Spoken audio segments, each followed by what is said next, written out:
चाळीसगाव तालुक्यात अवैध वृक्षतोड सुरूच. जूनपाणी शिवारात ओल्या वृक्षांची कत्तल. प्रशासनाच्या दुर्लक्षामुळे तस्कर बिनधास्त. चाळीसगाव प्रतिनिधी. चाळीसगाव तालुक्यातील जूनपाणी शिवारात मोठ्या प्रमाणावर अवैध वृक्षतोड सुरू असून ओल्या, जिवंत वृक्षांची सर्रास कत्तल केली जात असल्याचे धक्कादायक वास्तव समोर आले आहे. विशेष म्हणजे ही सर्व प्रकारची अवैध कृत्ये सुरू असतानाही संबंधित प्रशासन व वन विभागाकडून जाणीवपूर्वक दुर्लक्ष केले जात असल्याचा आरोप होत आहे.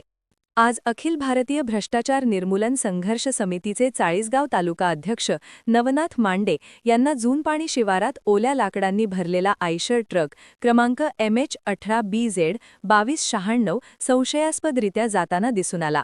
संशय बळावल्याने त्यांनी सदर ट्रक अडवून चौकशी केली असता संबंधित ट्रक चालकाकडे वृक्षतोड अथवा लाकूड वाहतुकीसाठी आवश्यक असलेला कोणताही अधिकृत परवाना किंवा दस्तऐवज आढळून आला नाही. या गंभीर प्रकाराची माहिती देण्यासाठी नवनाथ मांडे यांनी तत्काळ वनविभागाच्या संबंधित अधिकाऱ्यांशी दूरध्वनीवर संपर्क साधण्याचा प्रयत्न केला. मात्र वारंवार फोन करूनही वनविभागातील कोणत्याही अधिकाऱ्यांनी फोन उचलला नाही. प्रशासनाच्या या निष्काळजीपणाचा फायदा घेत ट्रक चालकाने संधी साधून सदर ट्रक घटनास्थळावरून पळवून नेला. या घटनेमुळे चाळीसगाव तालुक्यात अवैध वृक्षतोडीचे जाळे किती बिनधास्तपणे सुरू आहे हे पुन्हा एकदा स्पष्ट झाले आहे. पर्यावरणाचा ऱ्हास, निसर्ग संपत्तीची लूट आणि शासनाच्या महसुलाला होणारा तोटा याकडे प्रशासन डोळेझाक करत असल्याचा गंभीर आरोप नागरिकांकडून होत आहे.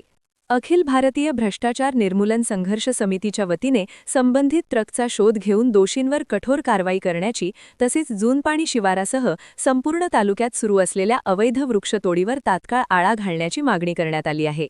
अन्यथा आंदोलन छेडण्याचा इशाराही देण्यात आला आहे. दरम्यान या प्रकरणावर वन विभाग आणि स्थानिक प्रशासनाकडून अधिकृत भूमिका काय असते याकडे सर्वांचे लक्ष लागून आहे.